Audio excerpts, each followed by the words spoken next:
Good evening, ladies and gentlemen, and welcome to A Modern Dandy discusses films of the past decade.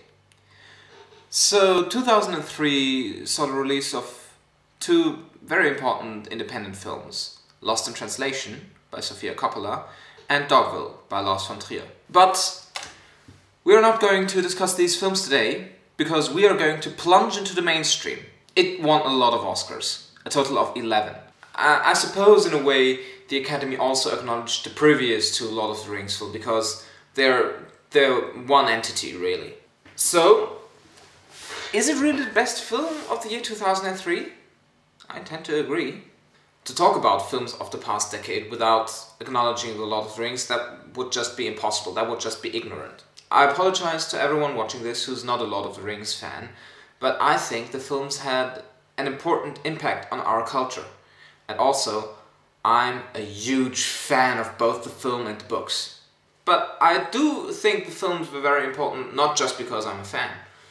For example, second or third or fourth rate fantasy films now copy the look of Lord of the Rings. I'm talking about films like Dungeon Siege by the notorious Uwe Boll or the German fantasy film Krabbet, which was an abomination.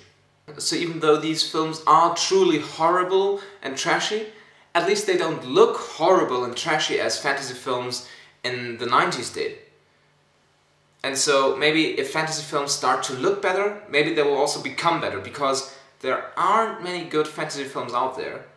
And I think there's a lot of potential in fantasy that has not yet been tapped.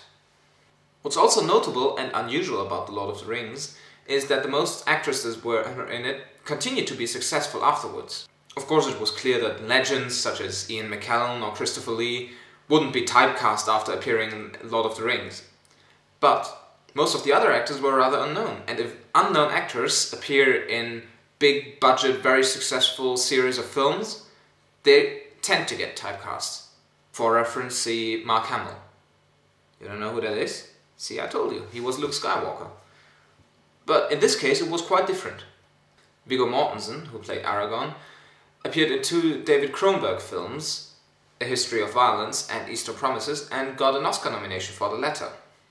Elijah Wood was in two very good films, Eternal Sunshine of the Spotless Mind and Paris, Je t'aime.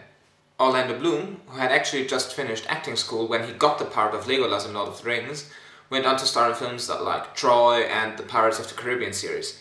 Now, his acting in Lord of the Rings wasn't the best, but I think it helped that women tend to find him incredibly attractive.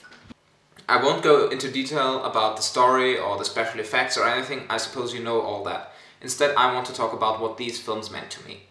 When the first film was released in 2001, I was 12 years old, and my sister gave it to me on DVD, but only in English.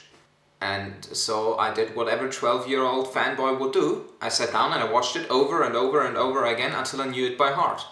But what was really great about it was that I learned a lot of English while I watched it. Probably more English than I ever learned in any class. So I can say that the Lord of the Rings trilogy has truly changed my life.